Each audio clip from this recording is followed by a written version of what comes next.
नमस्कार। Class 12th accountancy हमने अपनी पिछली क्लास में पार्टनरशिप से रिलेटेड एक इंटरेस्ट ऑन कैपिटल की कैलकुलेशन करवाई थी। कैलकुलेशंस के अंदर हमने अलग अलग प्रश्न भी ट्राई किए थे। आज नेक्स्ट आगे वाला सवाल ट्राई करते हैं। प्रश्न में हमारे पास दो पार्टनर हैं, नीलकंठ और महादेव, जिनकी कैपिटल और करंट दोनों दी हुई है। आगे लिखा है कि आपके ड्यूरिंग द ईयर महादेव ने 30,000 का ड्राइंग आहरण किया और 2016 का आपका प्रॉफिट था 10 लाख रुपए। पूंजी पर ब्याज 5% की दर से देना है। देखिए, अब आप इसको थोड़ा सा ध्यान से समझने की कोशिश करना। मैं यहाँ कुछ नोट के साथ में इस प्रश्न को समझाने की कोशिश करूंगा, जिसमें मैंने पहला नोट लिखा।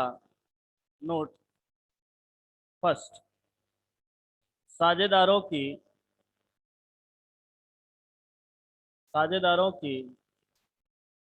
प्रारंभिक पूंजी पर साझेदारों की प्रारंभिक पूंजी पर ब्याज दिया जाता है। ब्याज दिया जाता है। पहली बात तो यही है कि आपको जो इंटरेस्ट देना है वो क्लोजिंग डेट को देना होता है। दूसरी बात, सॉरी, ओपनिंग डेट को देना होता है। सेकंड पॉइंट, प्रश्न में यदि पूंजी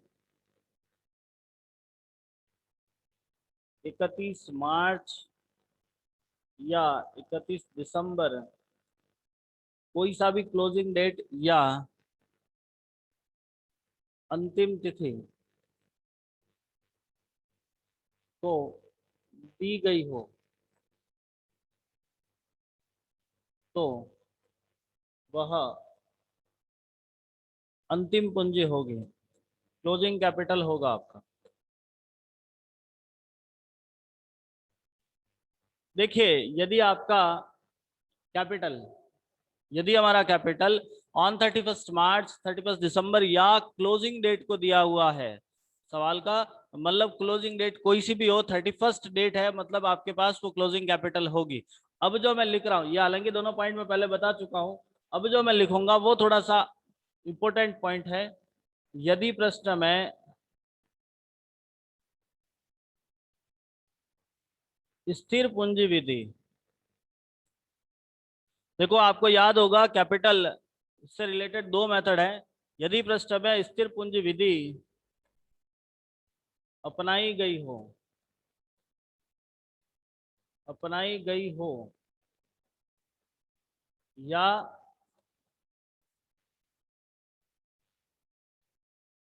या चालू खाते का शेष चालू खातों का शेष दिया गया हो चालू खातों का शेष दिया गया हो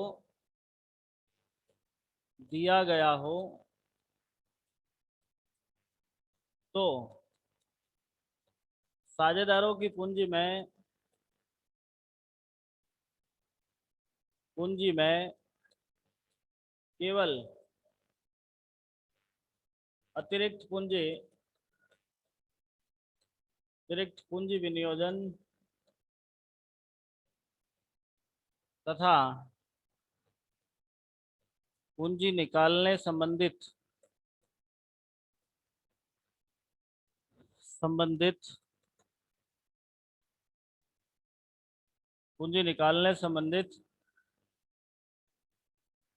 व्यवहारों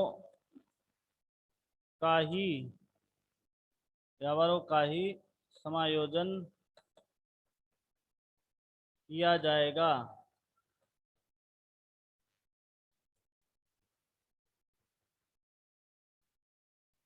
देखिए, ये जो पॉइंट मैंने लिखा है वो काफी इंपॉर्टेंट है। अब आपके पास कैपिटल रखने के लिए दो अलग अलग मेथड है, स्थिर पूंजी विधि और परिवर्तनशील पूंजी विधि। स्थिर पूंजी विधि, जब आपके सवाल में स्थिर पूंजी विधि अपनाई गई है, या तो आपको क्लियर लिखा हुआ होगा कि स्थिर पूंजी विधि अपनाई जाती है, या आपको करंट अकाउंट का बैलेंस दिया होगा, चालू खाते का शेष दिया गया होगा।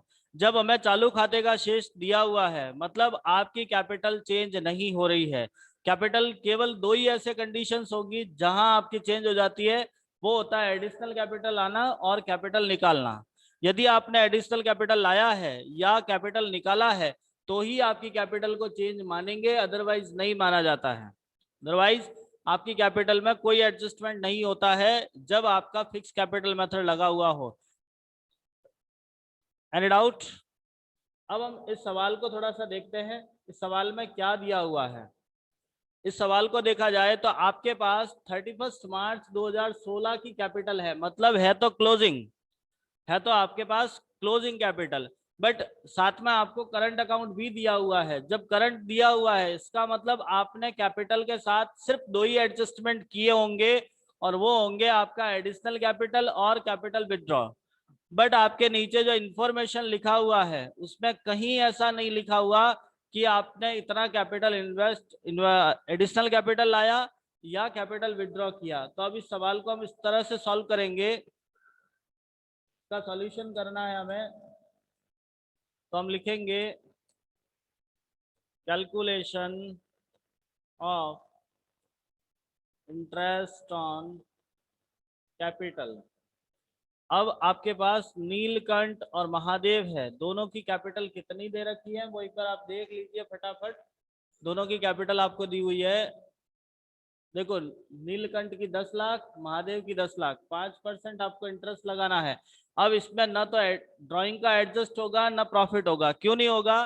क्योंकि सिंपल सी बात है, हमारे पास फिक्स कैपिटल मेथड लगा हुआ है। जब फिक्स लगा हुआ है मतलब जितना ओपनिंग था उतना ही क्लोजिंग होगा, या जितना क्लोजिंग है वही ओपनिंग होगा। इसलिए हम इसमें ज्यादा दिमाग नहीं लगाएंगे, डायरेक्टली इसको 10 लाख का इंटरेस्ट निकालेंगे। 10 लाख का 5% 50,000, और इसका भी 50,000। तो जितना आपका क्लोजिंग है उतना ही आपका ओपनिंग होगा। इसीलिए हमने इसको ओपनिंग कैलकुलेट नहीं किया। क्यों नहीं किया? क्योंकि हमारे पास स्थिर पूंजी विधि लगा हुआ था। एक बार इसका स्क्रीनशॉट ले लो ताकि आपके पास सवाल काम आएगा इसको लिखने के लिए। फटाफट इसका स्क्रीनशॉट लो, नेक्स्ट आगे बड़ा क्वेश्चन ट्राई करते हैं। और यदि ये सवाल समझ नहीं आया है तो पूछ भी लीजिएगा साथ में। अगला प्रश्न देखते हैं, देखिएगा प्रश्न में आपको लिखा राम मोहन और सीता। वैसे ये सवाल आपको करना है लेकिन फिर भी हम थोड़ा सा मैं बता देता हूँ। राम मोहन और सीता 1 अप्रैल 2014 को क्रमशः 1,80,000 तथा 60,000 रुपए से व्यवसाय शुरू किया। वर्ष 2015-16 का उनका लाभ 21,000 रुपए था। साझेदारी संलेख के अनुसार साझेदारों की पूंजी पर 10% वार्षिक ब्याज देय होगा। ये जो ईयर लिखा ना वो 2014-15 होगा। साझेदारों की पूंजी पर 10% वार्षिक ब्याज देय होगा। ब्याज की गणना व लाभानी नियोजन खाता बनाना है। चलिए यहाँ पे आपको एक पेनल एप्रोप्रिएशन भी पूछा है। सबसे पहले तो हम यहाँ पे देखते हैं। देखो आपको याद होगा हमने इंटरेस्ट ऑन कैपिटल समझाया, उस टाइम कुछ उसके रूल्स बताए थे। उसके कुछ रूल्स बताए थे, जैसे मैं इसी के साथ एक और रूल्स ऐड कर लेता हूँ। जो हमने ये किया है इसी के साथ हम एक और रूल्स ऐड कर लेते हैं। जैसे 4th नोट में डाल देता हूँ यहाँ पे, हानि की स्थिति में, पहले मैंने लिखाया था लेकिन फिर भी बता देता हूँ, ब्याज नहीं दिया जाएगा।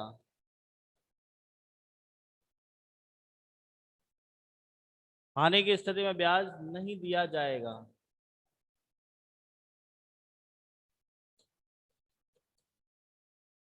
नेक्स्ट, ये लास्ट पॉइंट काफी इंपॉर्टेंट है, इसको थोड़ा सा समझिएगा। अपर्याप्त लाभ की स्थिति में लाभों को, अपर्याप्त लाभ की स्थिति में ब्याज के लिए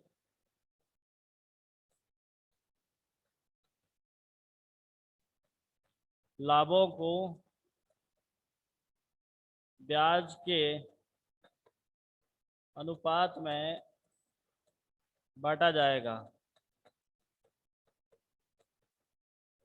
देखिएगा जब हमारे पास सफिशिएंट प्रॉफिट नहीं है, लॉस की सिचुएशन में तो दिया ही नहीं जाएगा, लेकिन प्रॉफिट भी यदि सफिशिएंट नहीं है तो हम उसमें जितना प्रॉफिट है उसी के लेवल तक दिया जाएगा। जैसे सवाल की बात करते हैं कि आपके पास जो 3 पार्टनर है राम मोहन और सीता, एक छोटा सा वर्किंग नोट देख लेते हैं। Interest on capital, Ram, Mohan और सीता। राम की कैपिटल है आपका 10,000, 1 लाख। मोहन की 80,000, सीता की है 60,000। अब आपको इंटरेस्ट पूछा है 10%। यदि हम 10% पूरा देते हैं तो कितना इंटरेस्ट बनता है इनका? इसका आ गया 10,000, इसका आ गया 8,000, इसका आ गया 6,000। अब हम इस तीनों का टोटल देखते हैं तो टोटल इंटरेस्ट आता है 24,000। ये तो आ गया आपका इंटरेस्ट, बट आपके पास प्रॉफिट है वो एक ओनली 21,000 है। इसी को कहते हैं अनसफिशिएंट प्रॉफिट। इसी को बोलते हैं अनसफिशिएंट प्रॉफिट। मतलब इंटरेस्ट तो है 24,000 और ब्याज प्रॉफिट है आपका 21,000। ये आपका 21,000 कम है। कम है मतलब अनसफिशिएंट, पूरा प्रॉपर नहीं है। जब नहीं है तो ऐसी कंडीशन में आप 24,000 नहीं दोगे आप, क्योंकि आपके पास 24,000 है ही नहीं। आपके पास तो 21,000 ही है, तो आप 21,000 ही दोगे और देने के लिए इस रेशियो का यूज करोगे। अब रेशियो क्या बना? तो 10,000 अनुपात 8,000 अनुपात 6,000। 3 जीरो से 3 जीरो कट गए, पीछे बचा 10, 8 और 6। अब ऐसी संख्या का भाग लगाना है जो इन तीनों में पूरा जाएगा, मतलब जो तीनों को इक्वली डिवाइड कर सकता है या तीनों को डिवाइड कर सकता है। तो सबसे छोटी संख्या होती है 2। मैंने सबसे पहले 2 का भाग लगाया तो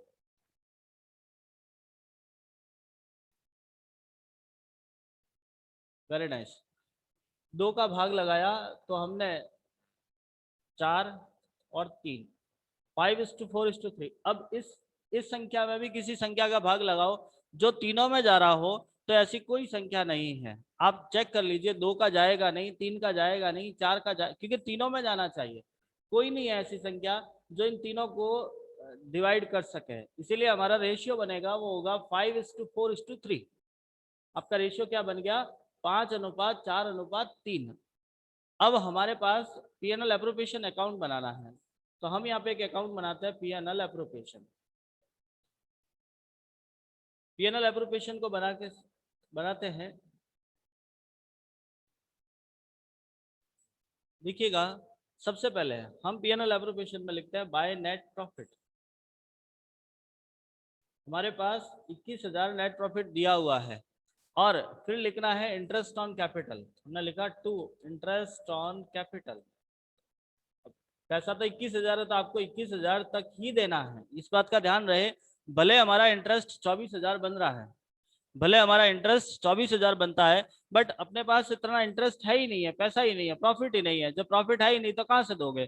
तो जितना है उतना ही देना है। मतलब 21,000 रुपये आपके पास में प्रॉफिट का है, तो आप 21,000 रुपये इंटरेस्ट का पे कर दीजिएगा। देने के लिए आप इस रेशियो का यूज करोगे, तो 21,000 को आप इस रेशियो में बांटिएगा। राम, मोहन और सीता में कितना कितना होता है, बांटना कैसे है? तो 21,000 इंटू 5/12। अब आप कहोगे 12 कहाँ से आए? तो 12 इसका अनुपातों का योग होता है। 5 और 4 9, 9 और 3 12। अब इसको सॉल्व करो, कितना होता है? 21,000 इंटू 5/12 कितना हुआ? फटाफट सॉल्व करके बताओ कितना होता है। 5,000, 21,000 इंटू 5/12 कितना होगा?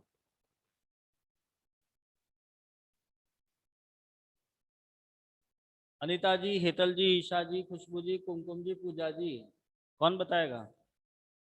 सॉल्व करो बेटा फटाफट। ऐसा का ऐसा दूसरा भी करना है। 21,000 इंटू 4/12 और 21,000 इंटू 3/12। ये तीनों कैलकुलेशन करके बताओ फटाफट कितना कितना होता है।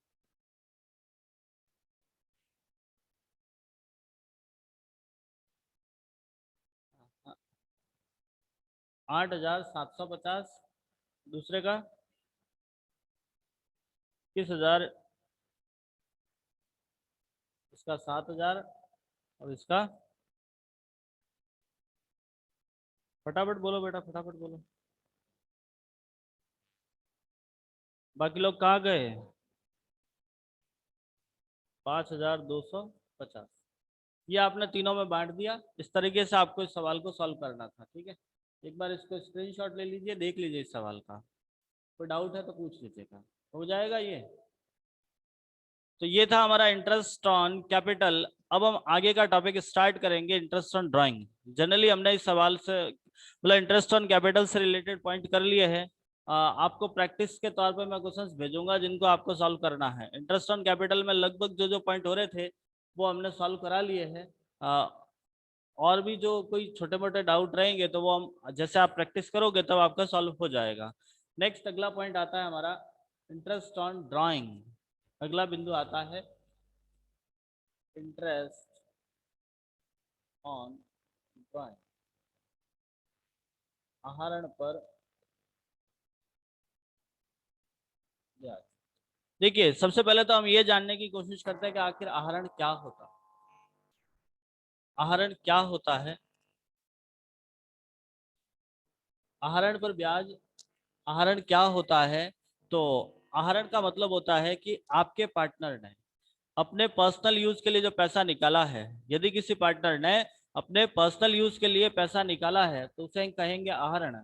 जिस तरीके से एक व्यक्ति जो पैसा दे रहा है, जो उसने कैपिटल इन्वेस्ट किया है और उस कैपिटल के बदले में उसको हम इंटरेस्ट देते हैं, ठीक इसी प्रकार से आपको आहरण पर ब्याज भी देना होता है। ठीक इसी प्रकार से हमें आहरण पर ब्याज देना होता है और आहरण पर ब्याज के लिए भी हमें कुछ इस प्रकार के ही मेथड्स को यूज करना है, इस प्रकार का ही सिस्टम को यूज करना होता है। देखिए आपका पैसा कैसे निकाला जा रहा है उसके नेचर के आधार पर, मतलब पैसा निकालने के तरीके के आधार पर हम ब्याज की गणना करते हैं। सबसे पहले तो हम बात करते हैं इंटरेस्ट ऑन ड्राइंग हमारे लिए इनकम होती है। हमेशा याद रखिएगा, interest on drawing is income for a business या पार्टनरशिप फर्म। मैं अब पहला नोट डाल देता हूँ, या हाँ नोट ही समझो, आप इसको लिख देते हैं कि आहरण पर ब्याज, आहरण पर ब्याज फर्म के लिए आय होती है। हमेशा आय होती है तो आय होती है, नहीं तो कुछ नहीं होता है। मतलब आपका इंटरेस्ट ऑन ड्राइंग फर्म के लिए एक प्रकार से इनकम होती है और पार्टनर्स के लिए एक्सपेंसेज है। फर्म के लिए इनकम है, पार्टनर के लिए एक्सपेंसेज है। अब इसके लिए हम एंट्री क्या करेंगे? एंट्री करने की बात आती है तो हम एंट्री करते हैं partners capital account debit to interest on drawing. हम एंट्री करते हैं partners capital account debit to interest on drawing. Interest on drawing credit इसीलिए हुआ क्योंकि हमारे लिए इनकम है। अब इसकी कैलकुलेशन कैसे करनी है? अब हम इसकी कैलकुलेशन थोड़ा सा समझते हैं कि कैलकुलेशन कैसे होगी। तो लिखते हैं calculation of interest on drawing. देखिए अब आपका पैसा निकालने पर डिपेंड होता है आपकी कैलकुलेशन। जैसे हमारे पास अलग अलग 3 मेथड है। हमारे पास इंटरेस्ट ऑन कैपिटल निकालने के लिए, इंटरेस्ट ऑन ड्राइंग निकालने के लिए 3 मेथड है, जिसमें सबसे पहली आती है साधारण विधि। पहली विधि आती है साधारण विधि, जिसको हम इंग्लिश में बोलते हैं सिंपल मेथड।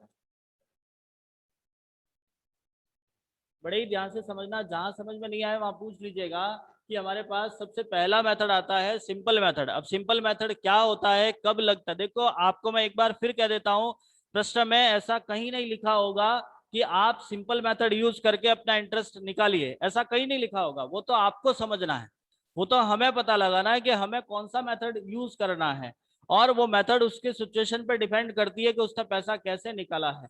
तो सिंपल मेथड कब लगता है, इसके लिए हम लिखते हैं जब साझेदारों द्वारा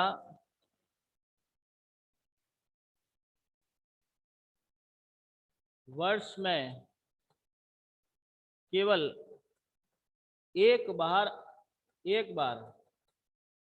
आहरण किया हो, आहरण किया हो। ध्यान से समझिएगा, वर्ष में केवल एक बार, इस पॉइंट को ध्यान समझना कि पूरे साल भर में यदि आपके पार्टनर ने एक बार ही आहरण किया है, पूरे साल में केवल एक बार, तब हम कौन सिंपल मेथड यूज करेंगे। आपको हर मेथड से रिलेटेड 2 पॉइंट याद रखना है। मेथड कब लगता है और मेथड में क्या काम करना है। मेथड कब लगता है तो सिंपल मेथड उस टाइम लगेगा जब आपके पार्टनर्स ने केवल एक बार ही आहरण किया है, पूरे साल भर में केवल एक बार ही आहरण हुआ है, उस टाइम हम लगाएंगे सिंपल मेथड। Any doubt? आपको समझ में आ गया सिंपल मेथड कब लगाना है?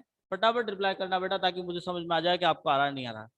अनीता जी, हेतल जी, ईशा जी, खुशबू जी, कुमकुम जी, पूजा जी, फटाफट रिप्लाई कीजिए कि क्या आप समझ पाए हो। जब आपने, वेरी नाइस, हाँ, जब आपका पार्टनर एक बार ही ड्राइंग करता है, अब इसमें आपको इंटरेस्ट ऑन ड्राइंग निकालना कैसे है वो थोड़ा सा समझिएगा। फॉर्मूला होता है interest on drawing equals to drawing into rate into time. देखिए, drawing into rate into time, बहुत बढ़िया, वेरी नाइस। देखो, ड्राइंग यानी जितना पैसा आपने निकाला वो लिखना है, सवाल में दे रखा होगा। रेट, जो पैसा, जितना परसेंट आपको इंटरेस्ट दिया हुआ, ये रेट 100% दे रखी होगी, बिना रेट के आपका इंटरेस्ट नहीं निकाल ही नहीं पाएंगे। इंटरेस्ट ऑन ड्राइंग के लिए ड्राइंग हमारे पास जो प्रश्न में दे रखा होगा उसे लेना है। रेट आपका, जो रेट जितना परसेंट आपको इंटरेस्ट देना है, और टाइम, टाइम की बात करते हैं तो टाइम थोड़ा सा समझ लीजिएगा। जिस दिन आपने ड्राइंग किया है, टाइम क्या यूज करना है, तो time equals to drawing date of drawing to closing date. याद रखिएगा, जिस दिन आपने ड्राइंग किया है वहां से क्लोजिंग डेट तक टाइम पीरियड कैलकुलेट करना है। Any doubt? ये टाइम समझ में आ गया। अब इसी के साथ एक छोटा सा नोट है, वो नोट समझ लीजिएगा, इस मेथड से रिलेटेड ही है। नोट नहीं, मतलब ऐसे ही एक स्टेटमेंट है जिसमें याद रखने की कोशिश करना कि यदि प्रश्न में आहरण की तिथि, आहरण की तिथि नहीं दी गई हो,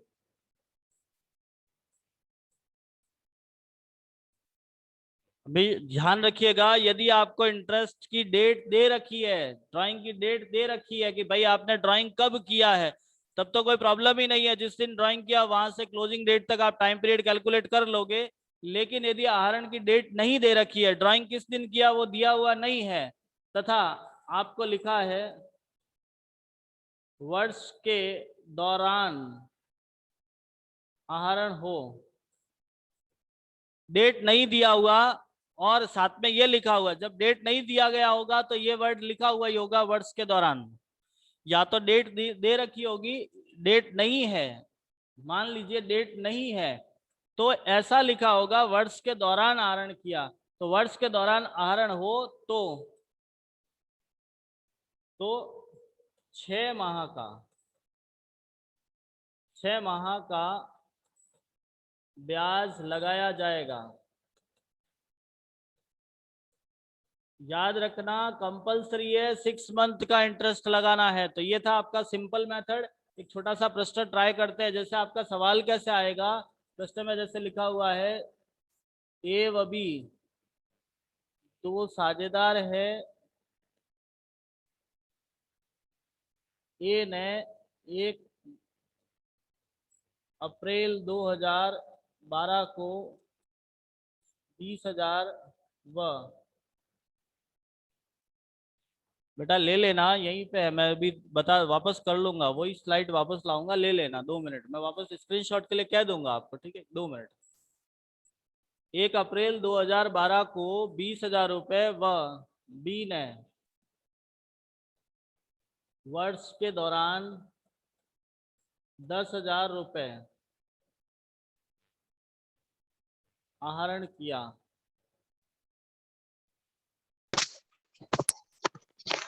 देखिए, 10% वार्षिक की दर से आहरण पर ब्याज की गणना करो, यह हमारा सवाल है। आपके पास दो पार्टनर हैं, ए और बी, आपके पास दो पार्टनर, लीजिए बेटा स्क्रीनशॉट ले लीजिए जिसको लेना हो। आपके पास दो पार्टनर हैं, ए और बी, जो 1 अप्रैल 2000 को, ए ने 1 अप्रैल 2012 को 20,000 रुपए तो बी ने वर्ष के दौरान 10,000 रुपए का आहरण किया। मैं साथ में एक लाइन और लिखता हूं, खाते 31 दिसंबर को बंद किए जाते हैं।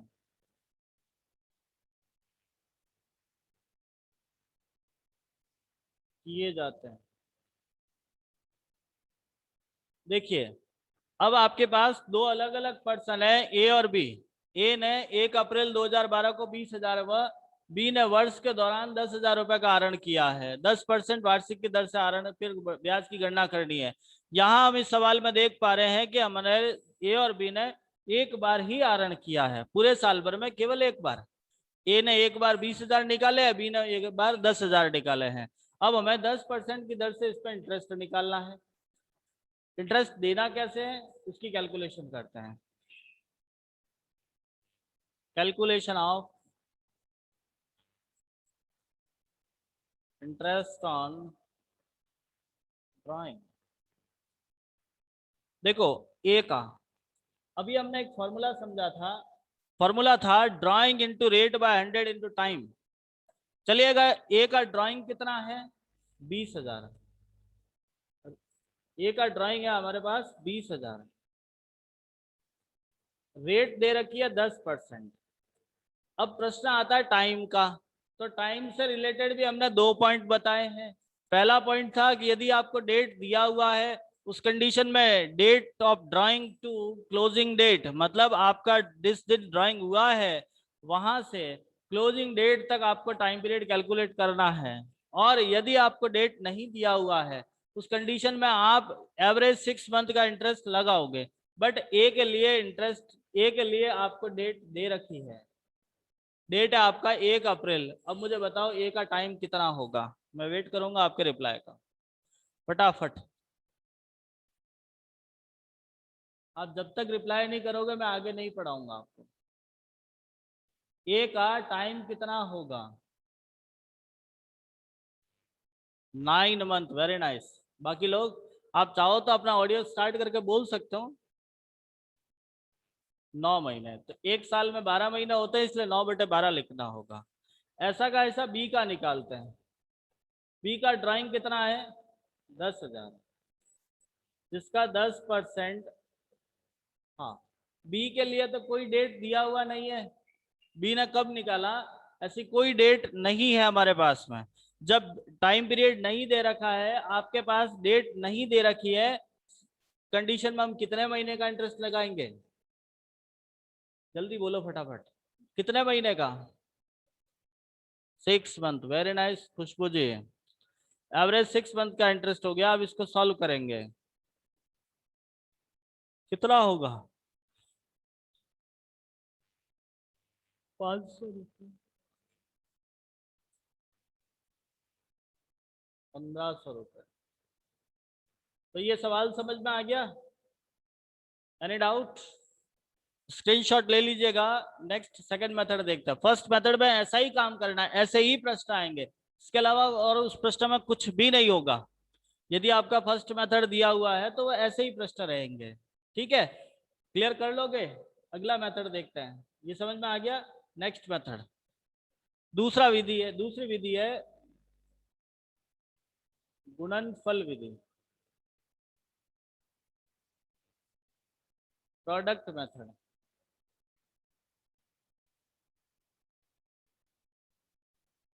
देखो, पहली मेथड है सिंपल मेथड, दूसरा मेथड है प्रोडक्ट मेथड। अब प्रोडक्ट मेथड में क्या होता है, कैसे करना है, ये मेथड कब अपनाना है, वो थोड़ा सा समझेगा। जब साझेदारों द्वारा असमान समयांतर में असमान राशि से आहरण किया जाए, असमान समयांतर में असमान राशि से आहरण किया जाए। देखो, यहाँ पे 2 पॉइंट है। पहले वाले में एक बार आहरण था, यहाँ पे लिखा है असमान समयांतर। और असमान राशि मतलब आपने ड्राइंग एक से ज्यादा बार किया है, आपका ड्राइंग एक से ज्यादा बार हुआ है, लेकिन टाइम पीरियड भी अलग है और अमाउंट भी अलग है। आपका टाइमिंग भी अलग है और अमाउंट भी अलग है। जब दोनों अलग अलग है उस कंडीशन में आपको प्रोडक्ट मेथड यूज करना है। सिंपल सा आइडेंटिफाई करने का तरीका है कि जब आप ड्राइंग एक से ज्यादा बार कर रहे हो, एक से ज्यादा बार आहरण हो रहा है, लेकिन टाइम पीरियड अलग अलग है, अमाउंट अलग अलग है, तब हम इस मेथड को यूज करते हैं। मैं आपको इससे रिलेटेड एक सवाल दिखा देता हूं। जैसे ऐसा प्रश्न होगा, कोई पार्टनर आपके अलग अलग डेट को ड्राइंग कर रहा है। जैसे पिछले सवाल में हमने देखा था केवल एक बार ही आहरण हो रहा था, यहाँ आप देख पा रहे हो पूरे साल भर में ड्राइंग हो रहा है। 1 मई को किया, 1 जुलाई को हुआ, 30 सितंबर को हुआ, 30 नवंबर को हुआ, 1 जनवरी को हो गया, 31 मार्च को हो गया। तो कहने का मतलब यह है कि जब आप अलग अलग टाइम पीरियड में अलग अलग अमाउंट से, पहली बार में 12,000 निकाले, कभी 6,000, 9,000, मतलब ना तो टाइम फिक्स है ना ही अमाउंट फिक्स है, उस कंडीशन में हमें इस मेथड को यूज करना होता है। अब इस मेथड में काम क्या करना है, तो इसके लिए एक छोटा सा पहले तो टेबल बनाना पड़ेगा। आपको छोटा सा टेबल तैयार करना है, ठीक है। हम एक छोटा सा टेबल बनाते हैं या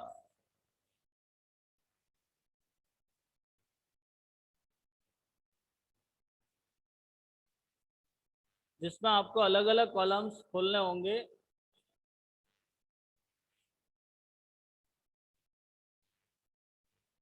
जैसे आपने ये टेबल बना लिया, पहले हम लिखते हैं डेट, फिर आता है आपका अमाउंट, फिर लिखता है मंथ, फिर आता है प्रोडक्ट। देखो डेट का मतलब होगा जिस दिन आपने ड्राइंग किया है, अमाउंट कितना किया है ये दोनों दे रखा होगा। अब मंथ, मंथ मतलब कितना time, drawing to closing date, drawing से क्लोजिंग डेट तक आपका टाइम पीरियड कैलकुलेट करना होगा। ड्राइंग टू क्लोजिंग डेट तक आपका टाइम कैलकुलेट करना होगा, कितना टाइम होता है, ठीक है। ये नेक्स्ट, उसके बाद फिर आता है प्रोडक्ट। प्रोडक्ट का मतलब होता है अमाउंट इनटू मंथ, अमाउंट और मंथ का मल्टीप्लाई करोगे प्रोडक्ट आ जाएगा। तो ये एक पहले तो टेबल बनाना है, फिर हम इसका फॉर्मूला यूज करेंगे।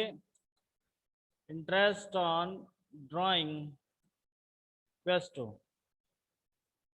Total of product into rate by 100 into 1/12। यहाँ ध्यान रखना फिक्स है 1/12, यहाँ 1/12 फिक्स है, और यहाँ टोटल ड्राइंग की जगह टोटल ऑफ प्रोडक्ट लिखेंगे, मतलब इसकी जो टोटल आएगी उसे यूज करना है आपको।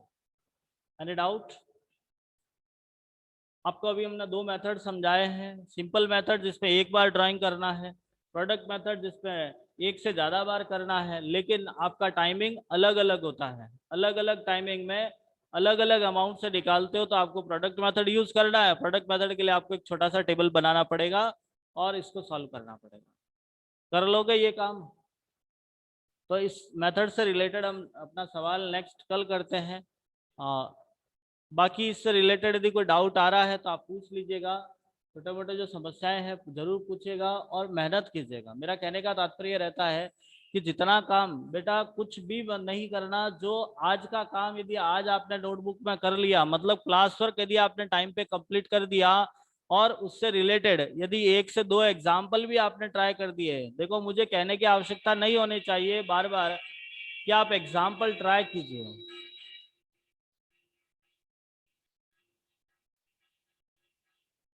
मुझे ये बार बार कहने की आवश्यकता नहीं होनी चाहिए कि आप अपने बुक के एग्जाम्पल ट्राई कीजिए। जो टॉपिक पढ़ाया जा रहा है उससे रिलेटेड आपको एग्जाम्पल लेना है और खुद को ट्राई करना है। जितना आप करोगे आपके लिए बेनिफिट है। और यदि किसी के पास बुक नहीं है तो आप बुक डाउनलोड कर सकते हो, मार्केट में मिल जाएगी एनसीईआरटी की किताबें। आप कहीं से भी परचेज कर सकते हो। और मेन बात तो साइट पे पूरी एज इट इज बुक है, आप वहां से हूबहू डाउनलोड हो जाएगी और उससे सॉल्व कीजिएगा। कि जब तक प्रैक्टिस नहीं करोगे तब तक आपको इंटरेस्ट नहीं आएगा। और रोज का काम रोज करना है। जो क्लास वर्क करवाया जा रहा है, जो क्लास में काम कराया जा रहा है, उसे आप कंप्लीटली पूरा कर लीजिए। बहुत इजीली आपको समझ में आ जाएंगे। ठीक है, और कोई डाउट है आप पर्सनली बता सकते हो, पूछ सकते हो, कोई प्रॉब्लम नहीं है। और कुछ भी आवश्यकता है, मतलब इससे रिलेटेड कोई नोट्स चाहिए आपको या पटना के वास्ते, मैंने इसके नोट्स पहले ही भेज चुका हूँ, मैं फिर भी वापस भेज दूंगा मैं उसको। आप लोग उससे भी पढ़ने की कोशिश करना। बाकी सारी चीजें मैं लगभग बोर्ड पे एक्सप्लेन कर रहा हूँ। आप इनका प्रॉपरली स्क्रीनशॉट ले लीजिएगा, मैं इसकी पीडीएफ भी भेज दूंगा आपको। ठीक है, मेरी ओर से मैं सारी कोशिश कर लूंगा। अब बारी आपकी है, आप लोग ट्राई कीजिएगा। ठीक, थैंक यू, धन्यवाद।